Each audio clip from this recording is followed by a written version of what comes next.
Ini meringati tahun baru itu jelas salah ini. Ini bukan tahun baru ini. Tahun terakhir. Karena ini tanggal 29 ya. 29. Jadi ini meringati akhir tahun. Tapi karena rektornya itu orang bejo, lalah itu nggak ada yang nyoal kesalahannya. Jadi ini orang pinter sama orang bejo itu hebat orang bejo. Saya ini orang pinter, maka tahu kalau ini itu akhir tahun, bukan awal tahun. Tapi saya ada orang bejo, pinter saya tidak terekspos, sehingga orang tetap saja bilang ini peringatan awal apa? Tahun. Jadi menang orang bejo. Gitu. Ini akhir tahun apa awal tahun? Hari ini. Akhir tahun. Berarti ini peringatan apa? Akhir tahun. Hanya orang bejo yang kesalahannya tidak dikoreksi. Jadi ini alhamdulillah. Jadi ya tapi ini kesalahan yang tidak maksiat. Insya Allah dimaafkan Allah Subhanahu Wa Taala ini karena kesalahan itu ada dua. Ada kesalahan yang maksiat, ada kesalahan yang tidak maksiat.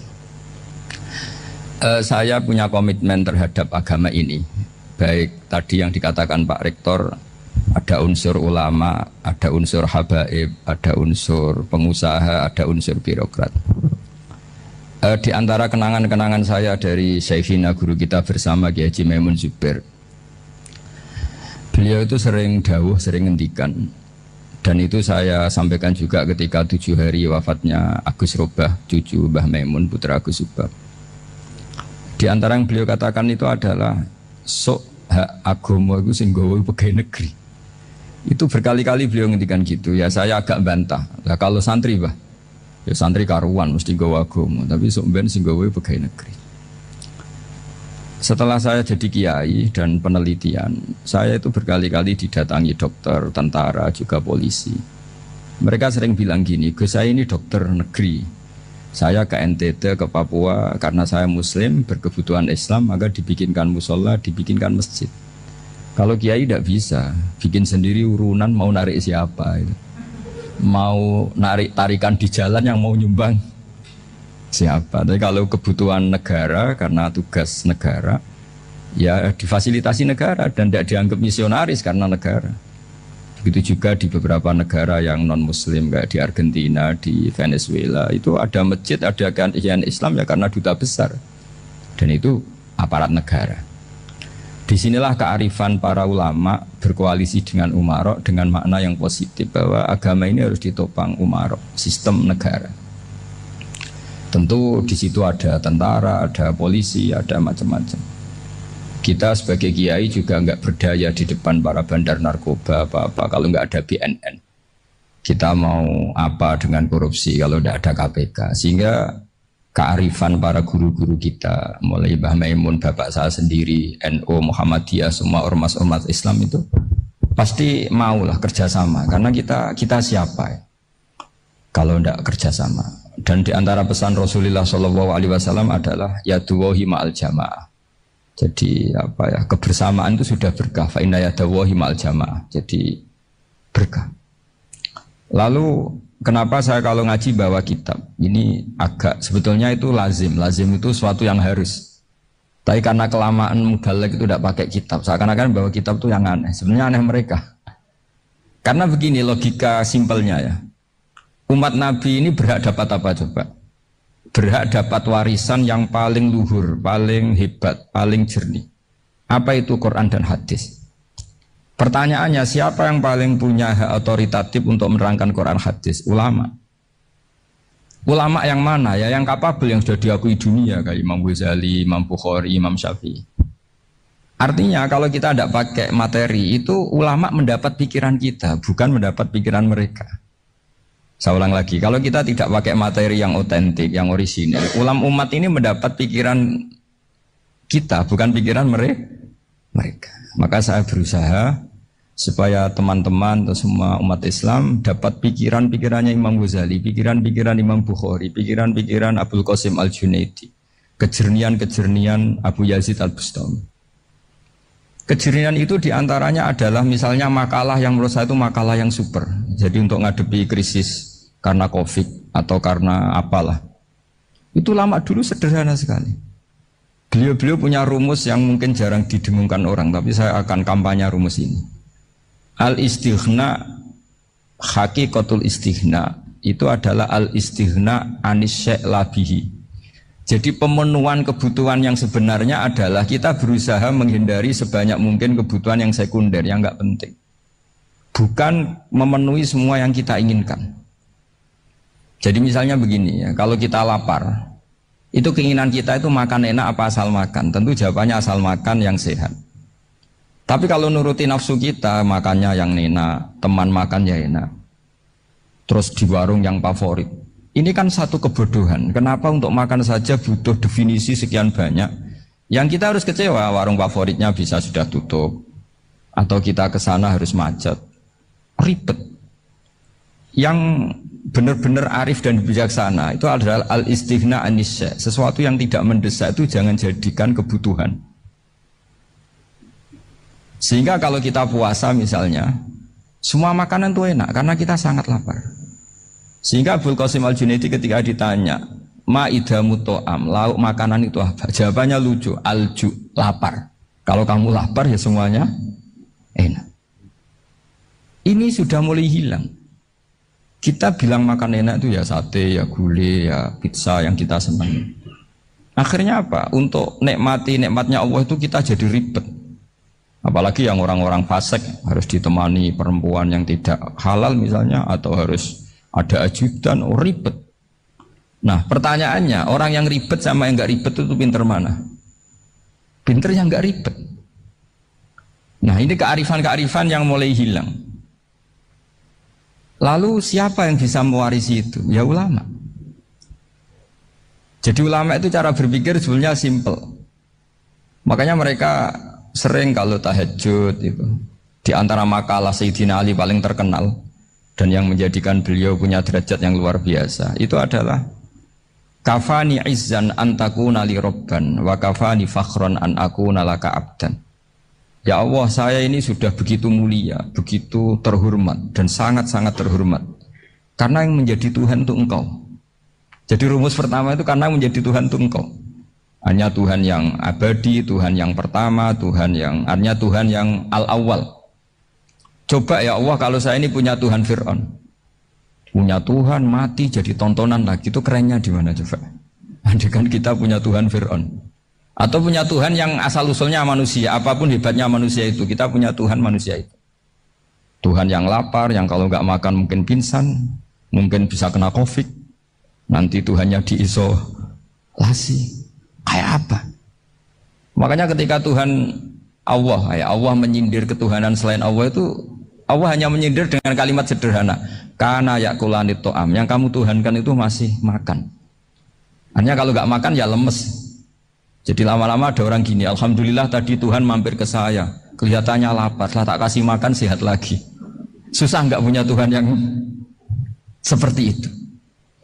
Beda dengan Tuhan kita, Tuhan yang nggak butuh makan, nggak butuh minum, al-qayyum, zat yang berdiri sendiri tanpa butuh yang lain, al-awwal. Sebelum ada langit bumi sudah ada Tuhan kita yaitu Allah. Bandingkan dengan Tuhan-Tuhan yang dipertuhan yang lain, yang adanya setelah bumi, misalnya Fir'aun dan sebagainya. Sehingga Sayyidina Ali pertama jadi kebanggaan apa? Kafani izzan antakuna li robban. Saya ini keren betul, karena punya Tuhan yaitu Engkau. Tuhan yang lahul asma'ul husna, Tuhan yang semuanya punya kebaikan, punya keabadian, punya keagungan. Terus wa kafani fakhron an akuna laka abdan, dan saya bangga sekali karena saya menjadi hambamu. Kalau saya jadi hambanya Pak Rektor ribet kan, sudah tak hormati ternyata nanti tidak rektor, ya kan ribet kan. Terus pokoknya ribet, jadi budaknya manusia itu ribet. Makanya ada seorang wali datang ke temannya yang jadi presiden atau jadi raja, datang ke situ karena tidak punya uang, mau minta uang karena temannya raja. Setelah sampai sana ternyata temannya ini karena orang soleh pas berdoa, ya Allah saya minta ini, minta ini, minta ini. Terus si wali tadi pulang. Kenapa kamu pulang? Ternyata dia sama, masih minta-minta kayak saya. Jadi sederhana deh. Sama-sama minta kamu, minta zat yang kamu mintain katanya. Jadi dulu itu orang itu sebegitu dekat dengan Allah. Sehingga si raja ini terus ketemu wali tadi, tanya, kenapa kamu menyepelekan saya, padahal sekarang saya raja. Terus ditanya sama wali tadi, karena temannya, kalau kamu di padang pasir tidak bisa minum dan harus minum 1 gelas, dengan ongkos kamu harus mengasihkan semua kerajaan kamu demi minuman itu. Pilih mana, minuman apa tetap jadi raja? Ya saya milih bisa minum. Saya tidak raja tetap hidup, tapi kalau nggak minum mati. Bagaimana Anda bangga dengan satu kerajaan sing la yusawi kak samain, yang tidak sama dengan segelas air. Jadi artinya terus mereka melihat jadi raja itu ya biasa, jadi presiden biasa, jadi rektor biasa. Karena mereka biasa berlogika hakikatul izzah itu ya taqarrub ila Allah, yang benar-benar terhormat itu ya dekat dengan Allah. Begitu seterusnya mereka bikin paradok-paradok yang aneh, tapi itu menjadi pelajaran. Bapak saya Ki Nur Salim itu senang baca anekdot Nasiruddin Koja. Itu kalau bikin orang-orang aneh, itu dia datang ke satu pesta, pakai baju lusuh, pakai sarung lusuh atau celana lusuh, sama Sohibul Bait yang punya acara dibiarin. Setelah dibiarin dia pulang pakai jas, pakai dasi, pokoknya keren. Dihormatin, pakai alpat, pokoknya dihormatin, silakan. Pas dia disuruh minum, minumannya itu disokkan saja ke sakunya. Jas, kamu harus minum yang banyak, karena kamu yang dihormati, bukan saya. Terus makanannya semuanya diletakkan di saku, ada yang apa, ayo kamu makan yang banyak. Alpatnya juga gitu, dikasih sate, apa, ayo kamu makan yang banyak. Mereka tidak melihat saya, melihat kamu. Akhirnya orang satu pesta itu istighfar semua, berarti kita ini salah. Terus dia pidato, kenapa kamu uang gitu? Tadi saya datang, orangnya sama. Gara-gara beda pakaian, penghormatannya beda. Berarti yang berhak dapat makanan ini jasa ya, bukan saya. Betapa naifnya kita sebagai orang. Ternyata kita masih hormat sesuatu yang seperti itu, yang atribut lah. Jadi orang-orang sufi itu orang yang bisa menertawakan dunia. Akhirnya ya, pertama dia dianggap orang gila, masa jas dikasih makan, dikasih minum. Tapi secara fikih dia benar, haram dia makan. Karena pas dia datang dibiarin, setelah pakai jas dikasih makan. Berarti hakikat yang dapat rezeki siapa? Jasnya apa orangnya? Jasnya apa orangnya? Jasnya. Jadi itu orang-orang sufi, kearifan orang-orang dulu itu bisa ngelola hal-hal yang keseharian menjadi luar biasa. Ada seorang wali melihat istrinya makan 1 piring, anaknya makan 1 piring. Ditanya, kalian kenyang? Wah, kenyang sekali. Melihat anaknya minum kopi 1 cingkir, senang. Kalian senang sekali. Wah, kalau senang dengan hal-hal yang murah bisa, ngapain harus senang dengan hal-hal yang mewah? Bodoh sekali saya. Sehingga terus mereka bisa qanaah. Qanaah itu ya hidup itu simpel, sederhana. Jadi tentu saya tidak akan ngomong yang muluk-muluk, selain itu tidak bidang saya juga apa ya. Kita ini butuh obat di kondisi Covid seperti ini. Butuh kesederhanaan, butuh apa ya? Istighna tadi, kita harus istighna billah an ghairillah. Jadi sudah cukup bahwa Allah ini segalanya. Sehingga tadi saya dengarin himnenya Unisula, yang paling saya kagum adalah dimulai dengan kalimat-kalimat thayyibah. Di antara tugas suci Nabi Ibrahim dan semua nabi adalah wa ja'alaha kalimatam baqiyatan fi aqibih. Nabi Ibrahim itu nabi yang diberi gelar Allah. Dia adalah nabi yang menjadikan kalimat tauhid itu kalimat yang abadi. Fi akibih, di anak turunnya, di semua generasinya, baik anak turun karena gen maupun karena pembinaan, karena pendidikan. Ini penting sekali saya utarakan karena apa?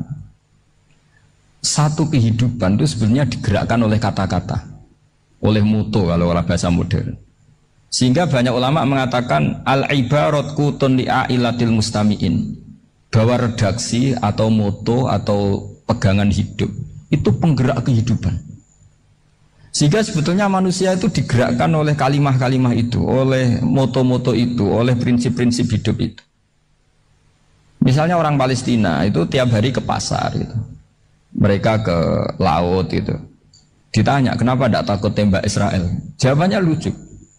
Kena tembak ya mati, enggak makan ya mati. Enggak kerja ya mati. Ya sudah, sama-sama mati ya mendingan aktivitas normal. Tapi saya tidak menyarankan itu untuk melawan COVID. Ini cerita saja. Kamu jangan provokator itu. Karena ini wilayah sensitif. Jadi banyak orang yang poligami, kalau ditanya alasannya gitu, istri satu ya cerewet, dua ya cerewet, mendingan 4 katanya. Ya banyak yang gitu. Tapi ada yang kebalikan, istri satu cerewet saja hampir jantungan, apalagi 4, tinggal matinya kan gitu. Itu semua yang menggerakkan itu kalimat. Kalimat itu satu pegangan.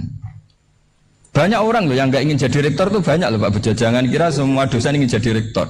Melihat rektor sibuk rapat mempertahankan reputasi Unisula terus sering pegang kepala. Ngapain repot-repot? Jadi tukang sapu aja dapat gaji, ngopi, rokokan selesai. Bodoh amat jadi rektor, mikir orang banyak. Banyak loh orang yang nggak ingin jadi presiden tuh banyak. Karena ngopi nyaman, nggak ada yang ganggu. Mau tidur sampai jam 9 siang juga nggak ada yang ganggu. Sehingga mereka melihat pegawai negeri itu gak keren, orang kok diatur jam, disiplin. Itu memang cara Allah membagi rahmat. Mau kamu apakan coba? Cara syukurnya dia seperti itu. Bapak saya dulu tuh sering ngajarin saya, diajak jalan-jalan pagi-pagi. Melihat orang ngopi, makan uduk itu bapak seneng. Kok enak jadi wong awam. Ngene esuk-esuk nyemak bocah kesel kabeh kono enak ngopi, rokokan. Bapak kadang iri sama orang awam itu iri. Sudah gitu berharap masuk surga kan enak sudah gitu. Tahu-tahu mati, tidak tahu ke surga apa ke neraka ya tidak tahu. Jadi nah, orang dulu itu orang yang bisa mensederhanakan dunia. Sehingga ya sudah cara bahagia. Makanya saya alhamdulillah saya ini kerjasama sama UII sama beberapa kampus. Memang amdan itu sengaja. Kampus itu ya punya sistem yang nggak bisa mewakili sistem kiai. Kiai juga punya sistem yang nggak terwakili oleh kampus, juga sebaliknya saling melengkapi. Saya sering ketemu rektor UII, rektor kampus-kampus Islam. Mereka cerita, Gus pendidikan pondok harusnya dimodernkan gini-gini. Saya bilang, kalau pondok modern kayak kampus itu nanti saya ketemu Allah tidak bisa jawab. Kenapa Gus? Saya beri contoh gini. Kalau misalnya perempuan perawan lah atau apa saja, namanya perempuan, mau tanya tentang menstruasi atau haid. Kalau semuanya sistem kampus, dia harus kuliah dulu. Registrasi dulu, kuliah dulu, bayar dulu. Dan dapat jawabannya nunggu mata kuliah pas itu. Bandingkan kalau sistem pondok, saya tuh sering ke pasar sama anak saya dicegat sama ibu-ibu. Gus, anak saya ngalami gini-gini, keluar darah terus menerus, gak 6 hari tapi 1 bulan penuh. Itu hukumnya apa Gus ya? Nanti saya mau sowan ke jenengan. Nggak usah sowan, di sini aja. Ya sudah. Sebelum mengeluarkan darah yang rutin seperti itu biasanya haidnya berapa hari? 6 hari ya sudah ikut yang 6 hari, yang lainnya istighatsah. Ngoten tok Gus ya udah ya. Begitu terus di masalah udhiyah.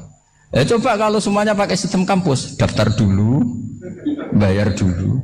Jadi ini nggak ada jawabannya, nunggu mata kuliah itu. Baru dapat jawaban. Itu biasa nggak sholat bertahun-tahun karena belum ada jawaban tentang itu. Ya itu kalau misalnya orang mati, tahunya cara memulasara jenazah itu nunggu kuliah dulu, pas mata pelajaran itu dulu, baru menangani orang mati. Berarti orang mati itu tergeledak semua. Tapi kalau kiai kan enggak. Kesini orang mati terbakar, kalau dimandiin malah badannya copot-copot, itu gimana hukumnya? Ini ada orang mati Gus Kendat, ini disolati apa enggak? Ada orang mati oplosan ya, itu disolati enggak? So sering ditanya gitu. Gak usah registrasi Pak Rektor, gak usah registrasi, gak usah daftar, gak usah seminar. Makanya kalau orang kampus wani kiai itu ya kualat tenang gitu, karena ini yang on time ya.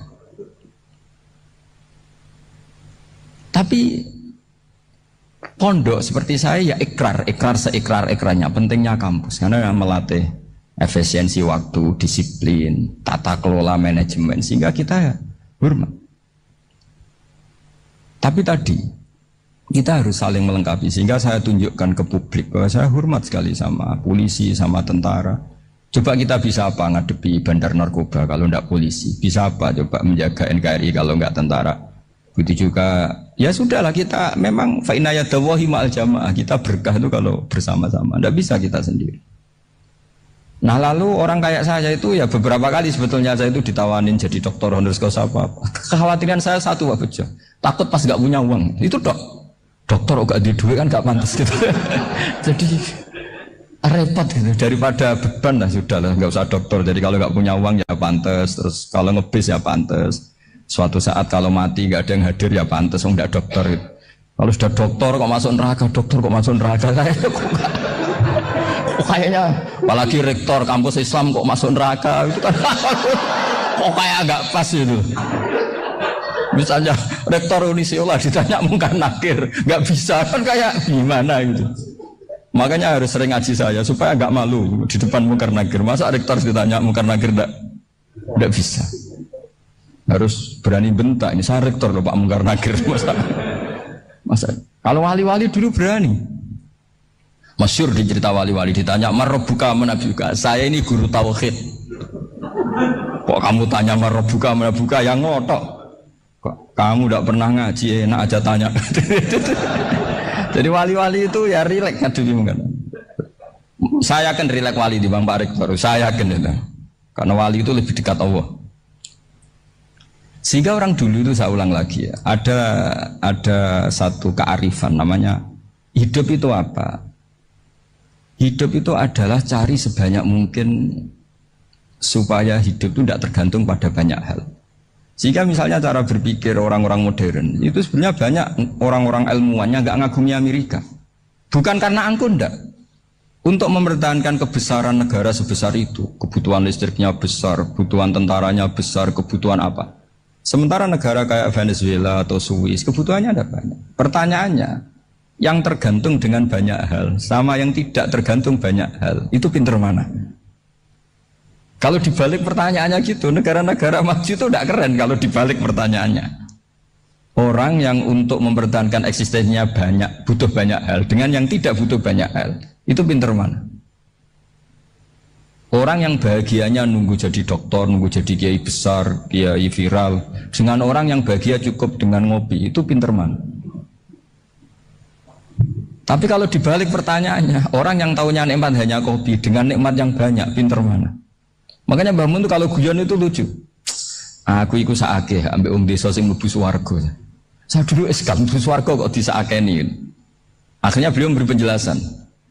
Wong desa iku roe pakanan enak, iku mau kopi mbek uduk. Lah swarga iku mau nuruti sing dikarepno. Akhirnya wis mau mangan, wis ngopi, nguduk, ngopi. Wong ora roh pakanan liyane ku ora roh. Nasi mandi yo ora roh, pizza yo ora roh apa-apa. Terus saya bilang, wah lah niku nak nganti selera tentang wanita cantik. Iku juga sederhana. Rodok pesek ya wis cantik, rodok ireng ya wis. Apa bidadarinya seperti itu karena saking enggak pengalamannya. Jadi surga itu kan nuruti apa yang diinginkan. Kira-kira keinginan orang kampung kalau di surga itu apa coba? Makanan apa coba? Ya, nak senengnya ketemel gemblong gitu. Artinya malaikat lebih suka nangani surganya orang-orang kampung timbang Pak Rektor. Ini sudah ribet ini. Makanan apa saja sudah dicoba ya. Terus kalau di mall tahu orang macam-macam, seleranya macam-macam pasti. Enak mana kalau sampai jadi malaikat pelayan surga? Suka ngelayani orang kampung apa yang orang kota? Orang kampung kan. Jadi ya itu guyon tapi itu menjadi pikiran kita bahwa orang yang banyak kebutuhan itu sebetulnya banyak kebodohannya karena menggantungkan kebahagiaannya dengan banyak hal. Makanya Imam Syafi'i ngendikan istighna itu apa? Al istighna anisya'labi. Yang dikatakan kecukupan adalah berusaha sebanyak mungkin banyak hal tidak kamu butuhkan. Bukan memenuhi semua kebutuhan kamu karena nafsu kamu ini tidak ada batasnya gitu. Kalau kamu penuhin nggak akan selesai. Itu ada perempuan yang kurang cantik itu minta doa saya, Gus doain suami saya kaya, terus tak guyonin, terus nggak minta. Kalau suami kamu kaya, yang pertama dirubah itu apa? Rumah Gus, supaya rumah saya bagus. Kedua apa? Mobil, supaya mobil saya bagus. Nanti yang dievaluasi itu kamu. Mobil bagus, Alphard, rumah mewah, istrinya kamu pasti itu dievaluasi. Langsung nggak usah sudah gini aja kan. Jadi pertama yang dievaluasi itu kaya itu coba kalau suami kaya itu yang dievaluasi pertama rumah ya, rumah ganti. Setelah itu apa? Mobil. Kira-kira berikutnya akhirnya sudah nggak jadi. Nabi Ibrahim itu pernah minta umur panjang. keren umur panjang. Sama Allah nggak dijawab. Datang orang tua itu mertamu ke Nabi Ibrahim, terus disuguhi dikasih kurma. Apa itu? Kok kurma apa? Anggur yang sudah matang sekali, sudah dimakan. Setelah dimakan meler keluar lagi, dimakan lagi meler lagi. Terus Nabi Ibrahim masuk lagi ke kamar. Ya Allah, doanya tak cancel. Nanti kalau saya tua kayak itu. Jadi Allah itu nggak jawab langsung tapi ngirimkan itu. Akhirnya ya Allah nggak jadi. Nanti takut itu. Saya pernah ngalami jadi kiai tadi, ada ibu-ibu ya nggak pati cantik lah. Suaminya tuh miskin sekali. Minta doa saya supaya kaya. Bareng tak kasih pertimbangan itu udah nggak usah nggak jadi itu. Jadi itu kearifan. Tapi kearifan ini harus kita tanamkan. Saya nggak bisa membayangkan Indonesia yang besar ini. Andai kan tidak ada qanaah, nerimo ing pantum. Coba sekarang ada COVID. Andai kan Indonesia itu kayak Perancis. Saya beberapa kali punya tamu orang yang hidup lama di Perancis, bahkan dapat istri orang Perancis. Itu dulu nggak begitu mencintai Indonesia. Tapi setelah di Perancis 2 tahun, wah Indonesia hebat. Di Perancis itu kata dia kalau cerita, semua kebutuhan masyarakat itu dibebankan ke negara. Apa saja minta negara, apa saja nyoal negara. Sementara Indonesia, coba kalau Indonesia mengalami seperti ini kok tidak ada qanaah rimo ing pantum, bisa kios Indonesia. Orang miskin nyalahkan negara, kelaparan nyalahkan negara, apa saja. Tapi barokahnya dididik kiai jogeman nyalahno wong liya.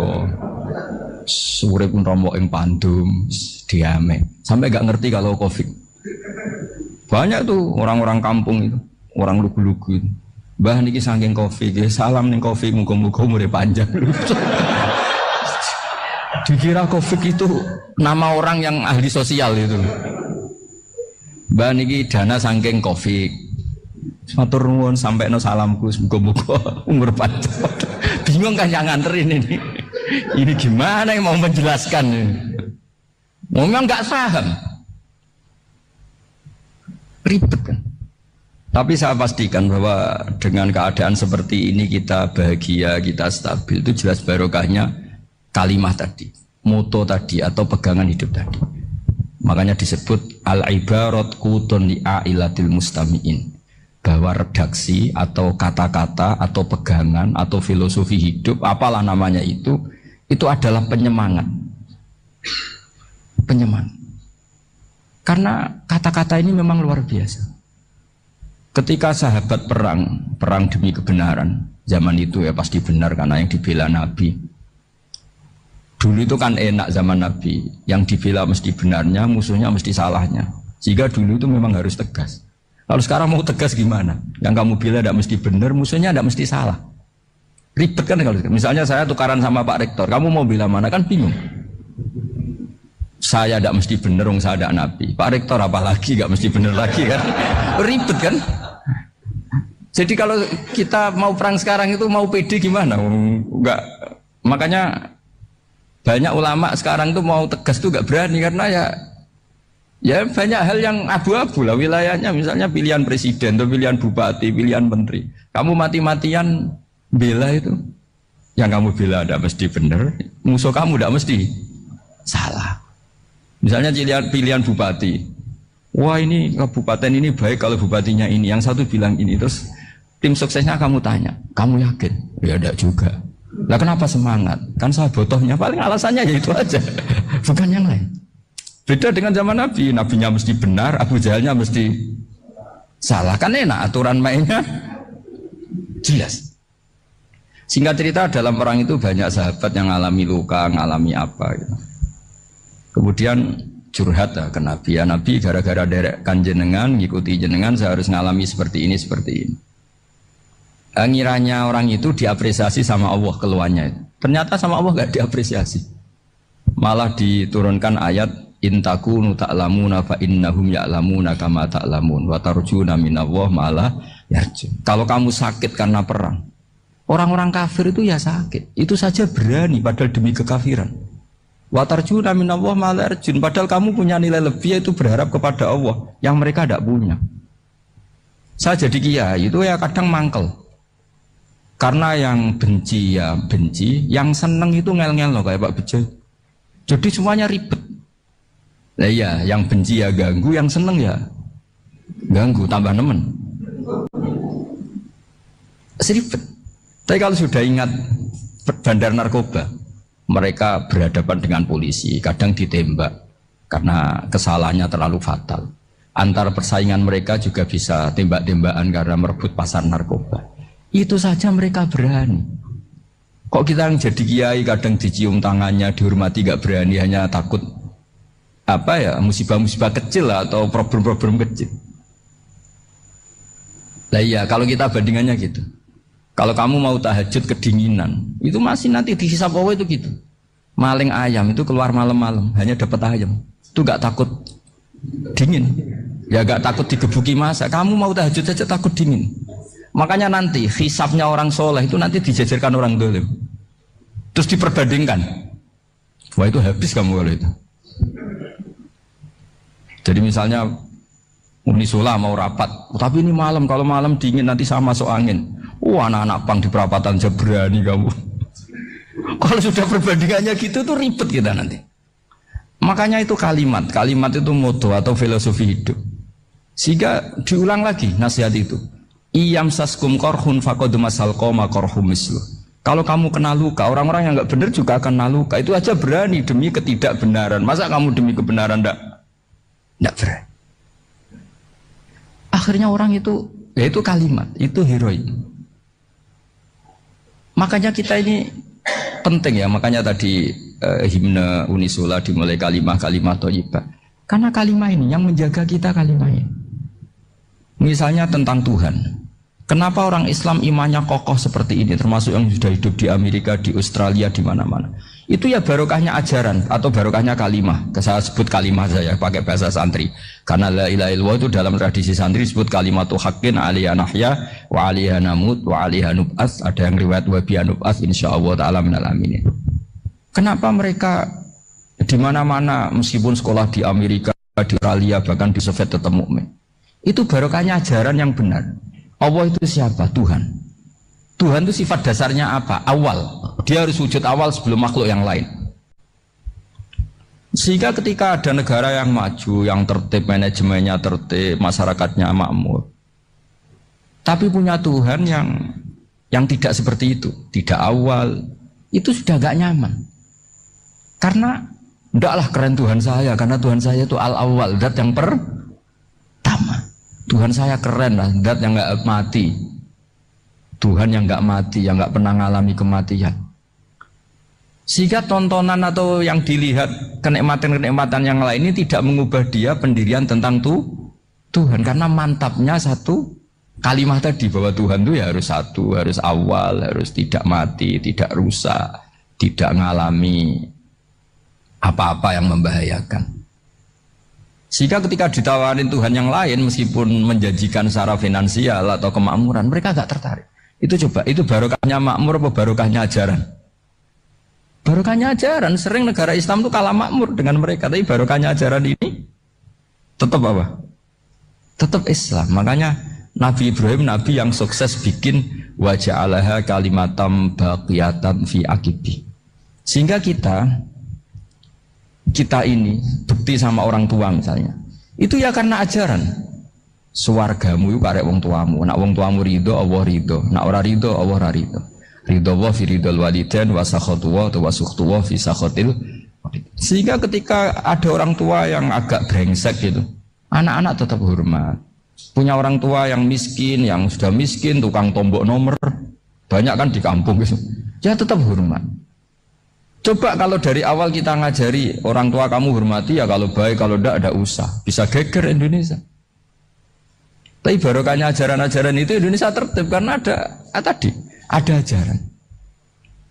Nah ini di sini pesantren dan Unisula semua harus berkontribusi membuat ajaran yang benar itu adalah ciri utama Islam. Sehingga Islam ini dimulai dengan ajaran kalimatu haqqin alaiha nahya wa alaiha namut. Sehingga kita tenang seperti ini. Saya ini termasuk kiai yang tenang. Meskipun kata orang banyak saya ini kiai besar, tapi termasuk kiai yang paling tenang. Termasuk yang paling tenang. Karena saya ini pakai mazhab orang-orang hebat. Saya berkali-kali cerita, orang kayak Imam Syafi'i itu orang yang luar biasa. Saya berkali-kali cerita. Orang yang tadi nyium tangan kamu ya Imam Syafi'i, di belakang tuh ngerasani kamu, menghujat kamu. Jawabannya enak saja. Berarti saya alhamdulillah orang yang wibawa. Buktinya di depan saya nggak berani. Jadi enteng saja. Diceritain sebagian kampung, sebagian separuh dari warga kamu itu nggak suka kamu. Ya bagus lah nggak suka saya, nggak akan utang duit saya. Di mana-mana orang utang tuh karena teman dekat. Kalau nggak seneng pasti minimal nggak utang, nggak pinjam mobil, nggak pinjam apa. Berkah mana yang seneng sama yang gede. Jadi dianggap enteng saja. Semua yang dialamin dianggap enteng saja. Misalnya punya istri pemarah, ya baguslah marahin suami. Kalau marahin tonggo malah ribet. Jadi kamu harus terima kasih kalau dimarahin istri. Baguslah marahin saya mah, kalau marahin tonggo ribet. Jadi enteng saja.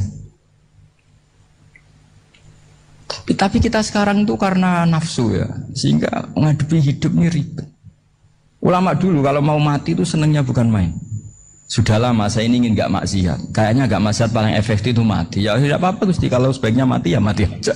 Enteng saja. Jadi melihat kematian itu akhir dari segala keburukan atau potensi keburukan. Apapun baik kita sekarang, suatu saat mungkin kita gak baik. Yang bisa menghentikan ketidakbaikan atau potensi ketidakbaikan itu apa coba? Mati kan? Berarti mati itu mengerikan apa menyenangkan? Mesti kamu tidak berani menjawab. Meskipun secara ilmu kamu berani, tapi secara rasa agak berani kan? Saya ulang lagi ya. Yang bisa menghentikan keburukan atau potensi keburukan itu apa coba? Apa? Kematian. Berarti kematian itu menyenangkan atau menyusahkan? Apapun kamu tidak berani jawab karena kamu agak-agak duniawi itu kelihatannya. Tapi secara ilmu, kamu tahu kan kalau mati itu tidak buruk-buruk banget. Karena apa? Itu akhir dari segala keburukan. Sehingga Nabi ngajarkan kalimat itu begitu luar biasa. Allahumma ahyini maka natil hayatu khairan li wa tawaffani maka natil wafatu khairan li. Nabi melihat dunia itu begitu indah. Ya Allah, kalau saya ini hidup, anggap saja hidup ini ziyadatan li fi kulli khairin, menjadi modal saya menambah segala kebaikan. Jika suatu saat saya mati, anggap mawon rohatan li min kulli syarrin, itu akhir dari segala keburukan saya. Sehingga mati hidup ya baik karena di situ kita bisa berkontribusi, beramal soleh. Mati juga baik karena mengakhiri segala keburukan. Nabi nate ngendikan lagi, ajaban li amril mu'mini inna amrahu kullahu khair. Orang mukmin itu mengagumkan, semuanya baik. In asobathu na'ma syakara fakana khairan lah. Kalau baru dapat nikmat, dia syukur, maka itu baik. Wa in asobatu dharra sabara. Kalau dapat masalah mereka sabar, itu juga baik. Sehingga orang mukmin dua sisinya pasti baik. Itu juga kalimat, maksudnya moto atau pegangan hidup. Nah berikut ini saya beri contoh, ini kenangan saya, ini contoh terakhir. Masalah jadi orang terkenal maupun tidak. Di sini dicontohkan Imam Ghazali di halaman 367 di kitab saya 367, juznya 3 di kitab Ihya Ulumuddin. Di sini beliau cerita betapa untuk menjaga ikhlas sebaiknya orang itu tidak terkenal, tidak syuhrah, tidak terkenal. Oke, itu kita sepakat ya, karena kalau terkenal mungkin orang dipaksa publik dengan tanda kutip untuk selalu berbuat baik, tapi karena jaim lah, jaga image atau apa. Tapi ketika dibalik pertanyaannya, kamu rela yang terkenal itu orang nggak benar, sementara yang orang benar itu nggak terkenal. Lalu masyarakat taunya yang tidak benar. Kalau pertanyaannya dibalik gitu, orang baik wajib terkenal enggak? Kalau pertanyaannya dibalik seperti itu, dokter yang benar tidak terkenal, yang malpraktek terkenal. Kamu ingin kondisi seperti itu? Gak ingin kan? Kampus yang bagus gak terkenal, kampus yang bagus gak terkenal, yang gak bagus. Nah, artinya apa? Gara-gara olah kata, olah pikiran, ini logika jadi rubah. Lagi-lagi apa? Jawaban itu ada di kata-kata sebetulnya. Makanya bab-bab seperti ini tidak usahlah kita berdebat, berpolemik. Sebaiknya orang itu humul, menutup diri, apa sebaiknya orang terkenal, itu nggak perlu seperti itu. Sudah terserah Tuhan saja. Makanya saya mulai dulu ngaji sampai sekarang itu ya tidak punya punya ikon tertentu atau punya website tertentu, enggak. Sudah terserah Pangeran. Sudah, saya enggak Saya juga tidak sok suci materialistik atau enggak ya tidak mikir saya. Bukan apa-apa ya karena saya ini kiai, jadi biasa urusannya sama Allah, tidak sama makhluk. Jadi pusing kalau sama sarah-sarahnya makhluk itu pusing. Meskipun rektor kalau nasihati saya pasti tidak saya terima, itu tetap makhluk itu sudah ada ngefek kalau saya itu sudah ada itu. Bukan karena saya sombong, ya memang makhluk betul gitu, bukan. Cuma nasibnya bejo aja, tapi makhluk tetap makhluk. Saya beri contoh ya. Ini makalah yang ditulis Imam Ghazali. Ya, i'lam aslahaka Allah anna aslal jah wa intisarus sayyid atau sayyidi wal istihar. Wa huwa mazmum. Balil mahmudu al-khumulu illa man saharahu wa ta'ala linasri dini min ghairi takallufi talabi syuhrati minhu. Jadi kalau kamu ingin ibadah kamu selamat ya kamu jangan terkenal. Tapi resikonya adalah kalau kebaikan itu tidak terkenal maka agak dikenali. Kalau agak dikenali berarti masyarakat hanya punya percontohan yang tidak baik karena yang baik tidak terkenal. Jadi itulah ulama-ulama dulu. Jadi apa-apa itu dibanding-bandingkan. Kemudian nanti kelihatan jawabannya itu kelihatan. Jadi ulama dulu itu biasa ngarang misalnya afatun nikah, sisi negatifnya nikah. Harus ngurmat istri, harus macam-macam, kalau terlantar itu ya dosa. Seperti tadi Pak Marsudi cerita, kalau orang ngapalkan Quran itu takut lupa, kalau lupa itu jadi dosa. Pertanyaannya, kalau semua orang takut lupa, takut dosa, semua orang nggak hafal Quran karena potongan-potongan lupa. Cara berpikir tidak seperti itu. Kalau berpikir ya namanya hafalan ya inginnya hafal, kan nggak ingin lupa. Lah nanti kalau takdirnya lupa karena hal-hal yang dimaklumi oleh syariat itu nggak yang termasuk dosa. Yang dosa itu lupa wiri udhrin syar'iyyan, lupa yang tidak ada sebab yang apa? Syar'i. Tapi lupa bawaan EQ-nya tidak bagus. Lupa bawaan sering dibentak. Oh itu nggak masalah karena bawaannya orang tertekan itu ya lupa. Coba kamu hafal Quran, terus punya kredit jatuh tempo, pas hari itu aku yakin nggak cerdas sudah. Itu bawaannya orang tertekan itu pasti lupa. Jadi ya saya teruskan ya. Jadi terus ada makalah yang sangat bagus sekali tentang itu. Saya baca ya. Wa yadullu ala dzalika anna Allah azza wa jalla amaral anbiya'a bi idharil amali lil iktida wa khassahum bi mansibin nubuwah. Wa la yajuzu ayyudhanna bihim annahum khurrimu afdhalal amalen. Jadi orang yang terlalu mendewa-dewakan khumul itu menutup diri. Oke itu baik karena dengan khumul, dengan menutup diri Anda tidak riya, Anda tidak pamer.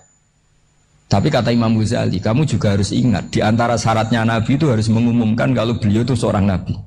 Harus memaklumatkan kalau beliau seorang Nabi supaya bisa diikuti. Caranya sholat harus diumumkan sehingga Nabi itu mengatakan harus jamaah. Karena dengan cara jamaah itu bisa shollu kama ra'aitumuni sholli. Coba kalau Nabi sholatnya nggak diperlihatkan, kamu harus sholat yang benar. Caranya gimana ya Rasulullah? Itu rahasia. Bingung nggak kira-kira? Bingung nggak? Ya misalnya amal rahasia selalu lebih baik. Terus ada pertanyaan, Nabi ngendikan kamu sholat yang benar. Caranya gimana Nabi? Ya itu rahasia. Terus gimana coba? Tapi Nabi ngendikan apa? Shollu kama ra'aitumuni usolli. Ya sudah kamu sholat, niru saya sholat. Berarti Nabi sholatnya diperlihatkan apa disembunyikan? Diperlihatkan. Jadi begitu juga saya berkali-kali bilang, orang tahu kalau itu bidan ya berdasar tulisan itu bidan. Tahu kalau itu dokter gigi ya itu dokter gigi. Jangan sampai gara-gara tidak ada tulisan mau beli alat bangunan di dokter gigi, mau periksa gigi di toko bangunan. Gara-gara apa? Nggak ada maklumat. Nah, di sini ulama-ulama selalu memaklumatkan dirinya. Termasuk Imam Ghazali ketika ngarang kitab dinamai Ihya Ulumuddin, bahwa kitab ini bisa menghidupkan ilmu-ilmu agama yang mulai hilang. Begitu seterusnya. Jadi ini ngaji ya. Jadi orang itu harus ngerti. Jadi jangan nuruti emosi sendiri atau logika sendiri. Bahwa saya suka humul, ya monggo. Agama Islam menyediakan sarana itu. Uzlah itu ya punya sisi kebaikannya sendiri. Tapi syuhrah terkenal asal tidak nuruti nafsu juga punya sisi kebaikannya sendiri. Setidaknya umat ini punya satu master kebaikan yang mudah diakses. Tapi tadi saya ulang lagi, jangan karena hadun nafsi, jangan karena kepentingan pribadi. Makanya di sini disebutkan wa yadullu ala dzalika ay ala syuhrah anna wa ta'ala amarul anbiya bi idzharil amal lil iktida. Allah selalu memerintahkan para nabi kalau ngamal kebaikan ya harus dimunculkan supaya bisa ditiru. Yaitu tadi kita tidak bisa bayangkan kan kalau misalnya Nabi menyuruh kamu harus sholat yang benar, kemudian sholatnya Nabi sembunyi. Lalu ditanya, Nabi saya niru siapa? Wah itu rahasia, kamu nggak boleh lihat sholat saya saat takut tidak ikhlas. Ribet kan? Sehingga jamaah itu statusnya tetap harus. Nah bedanya harus ini ulama berpendapat harus yang apa? Fardu kifayah. Tapi fardu itu maknanya harus. Tapi bukan berarti kalau nggak jamaah sholatnya nggak sah, nggak. Tapi statusnya jamaah tetap apa? Harus. Nah barokahnya harus ini orang yang baru sholat, sholatnya langsung benar karena ada yang diikutin. Coba kalau mantan dukun baru sholat terus sholat sendiri, itu mesti mirip mantra itu. Karena dia tidak ada master percontohannya. Tapi barokahnya ada master, orang paling bodoh pun kalau sholat ya benar, karena standar ada komandonya, ada imamnya. Sehingga Imam Ahmad malah berpikir keras, syarat sahnya sholat itu harus jamaah. Cara pikirannya Imam Ahmad keras sekali beliau. Jika kalau orang sholat sendiri kok ada orang lain yang maunya berjamaah harus bayar, orang itu harus bayar demi sahnya sholat. Itu madzhabnya Imam Ahmad. Tapi kalau madzhab Syafi'i hanya mengatakan itu fardu kifayah, yang kalau satu komunitas gak mau melakukan semuanya apa? Dosa. Ya jadi ini sebelum sesi ringan tanya jawab, hanya 2 saja tanyanya, nggak boleh banyak-banyak, nanti nggak pulang-pulang saya. Jadi tak baca lagi biar dapat berkahnya Imam Ghazali. Wa qala qaumun asirru afdalu minal alaniyati. Terus kata sebagian ulama al alaniyah itu afdal minas sirri. Terus diperbandingkan baik yang mana amal dipertontonkan sama ndak. Terus kata Imam Ghazali, kalau orang itu bisa jaga tidak riya, maka sebaiknya dipertontonkan karena kebaikan harus yang muncul, bukan yang tidak baik yang muncul. Makanya ketika Unisula memaklumatkan diri sebagai ingin jadi generasi khaira ummah, itu kalau diterjemah itu kan wow, khaira ummah, umat terbaik. Itu kan kayak agak angkuh. Tapi nggak apa-apa, itu nggak apa-apa. Masa kita kampanye Unisula siap degradasi moral kan ya lucu kan. Masa jualan gitu kan ya lucu. Ya sudah, kita memang ingin mengkhidmati ummah, berbakti dengan umat, membantu supaya jadi generasi khairan apa? Umat. Tidak apa-apa, dimaklumatkan supaya dengan itu umat punya sarana. Oh kalau ingin jadi khairan ummah, kuliah di sini. Jangan lalu enggak gitu. Ya sama kita dokter, maklumatkan saja dokter gigi, dokter kandungan, dokter bedah. Sehingga orang kalau mau bedah ya jangan ke dokter kandungan. Jadi barokahnya maklumat ya. Jadi saya mohon sekali ini, saya sendiri sebetulnya orang yang nggak siap terkenal sebetulnya, tapi ya sudah terserah Allah saja. Kalau itu cara Allah menyebar kebaikan, ya monggo. Pokoknya kita tawakal saja sama Allah Subhanahu wa Ta'ala. Ya saya kira demikian. Assalamualaikum warahmatullahi wabarakatuh.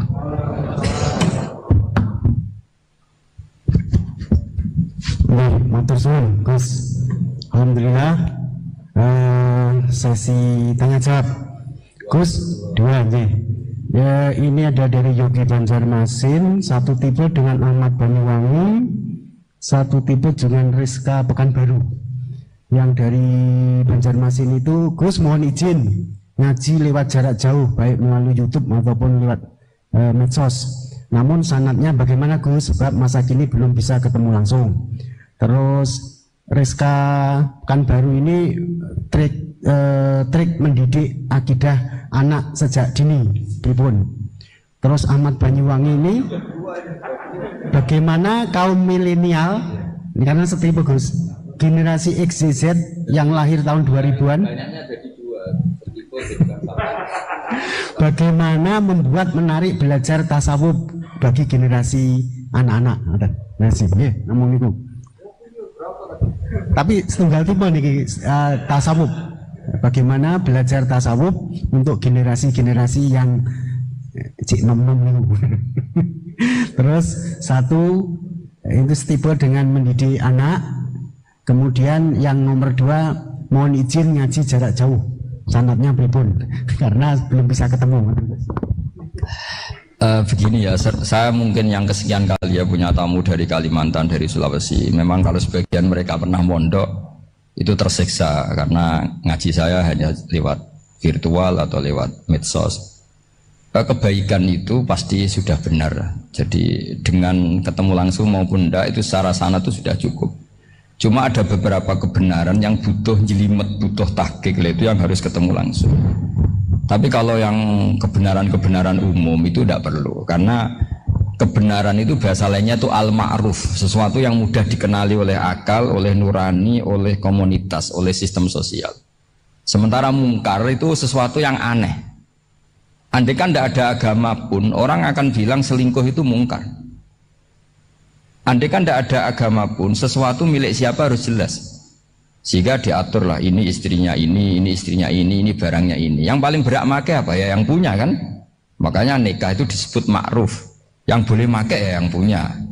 Misalnya yang boleh make mobil itu ya yang punya atau yang dapat izin. Itu disebut ma'ruf.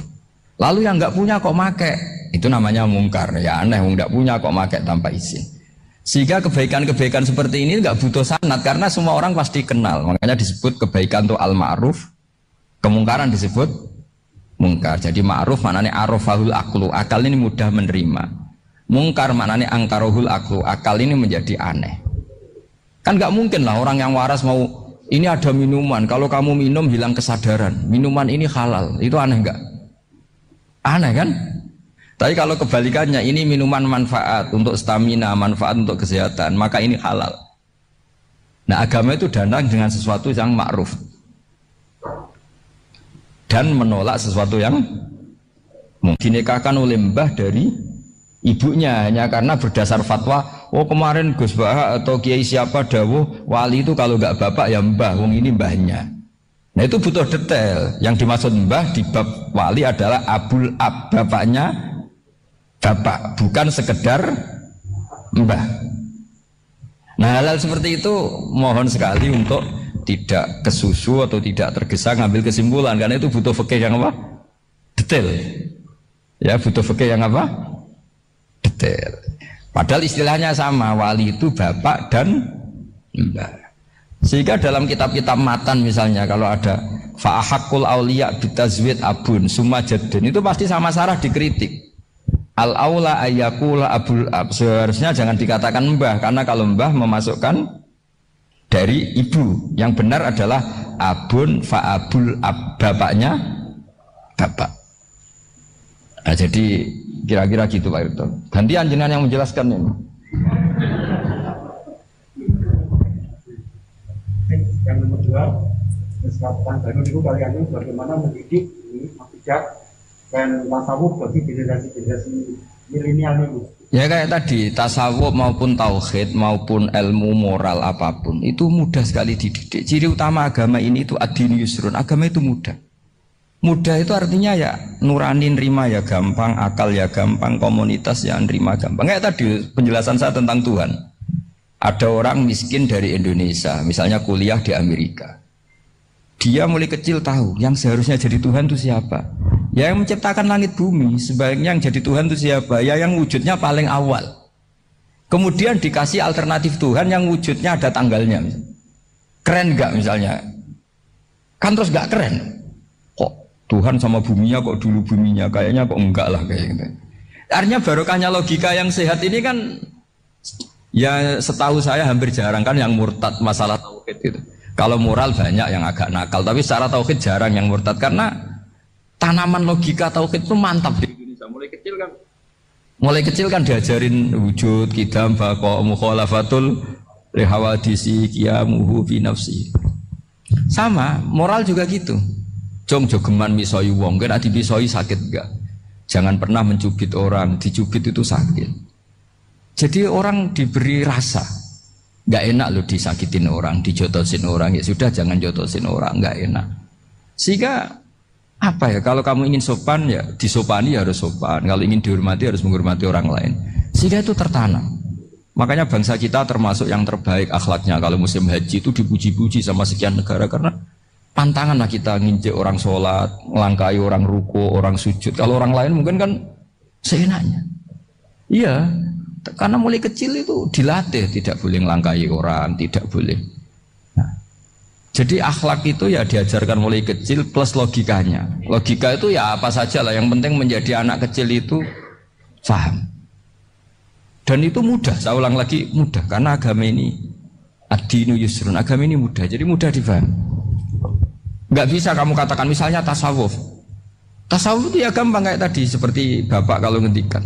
Makanan yang membuat enak itu karena menunya yang mewah kamu cocok atau karena kamu lapar. Lama-lama orang kan berpikir, ya setiap puasa itu kok tempe enak, tahu enak, tapi kalau sudah buka, sudah kenyang, apa saja semuanya menjadi tidak enak. Padahal kualitas menunya masih enak, tapi gara-gara kenyang menjadi tidak enak. Berarti penyebab enak itu lapar apa menu? Lapar. Jadi apa ya, kearifan ini loh yang menjadikan luar biasa. Makanya tadi ada kalimat yang benar, wa ja'alaha kalimatam baqiyatan fi aqibih. Jadi Ibrahim adalah nabi yang sukses menanamkan filosofi kebenaran ke anak cucunya. Dah, yang terakhir. Dah. Terakhir, ini Siti Mutmainah dari Undip. Yeah. Maunya bergabung tapi karena terbatas, mohon izin Gus mengingat mati kebaikannya nopo untuk keluarga maupun pemimpin. Oh ya bagus lah kalau itu.